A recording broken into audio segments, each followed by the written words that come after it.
मंत्रिमंडळाच्या बैठकीमध्ये राज्य सरकारने काही महत्त्वाचे निर्णय घेतले। नाशिक, नागपूर, धाराशिव जिल्हा बँकांना 827 कोटींचं भाग भांडवल देण्याचा निर्णय राज्य मंत्रिमंडळाच्या बैठकीत झालेला आहे। सहकार, विधी, न्याय, वित्त आणि जलसंपदा विभागांच्या प्रस्तावांना मंजुरी देण्यात आली। भीमाशंकरसह विविध तीर्थक्षेत्रांचा आता विकास होणार आहे। तर मंत्रिमंडळाच्या बैठकीत जे महत्त्वाचे निर्णय झाले त्याचा तपशील आपण पाहूयात। नाशिक, नागपूर, धाराशिव जिल्हा बँकांना 827 कोटींचं भाग भांडवल देण्याचा निर्णय झालाय। यासोबतच न्यायमूर्तींच्या सुरक्षेमध्ये वाढ, अतिरिक्त सुरक्षा रक्षकांची नियुक्ती सुद्धा होणार आहे। वित्त आयोगाच्या अहवालातील शिफारसींचा कालावधी वाढवण्यात आलाय।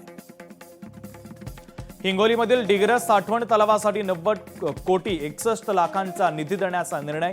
हिंगोलीतील सुकळी साठवण तलावासाठी 124 कोटींचा निधी देण्याचा निर्णय।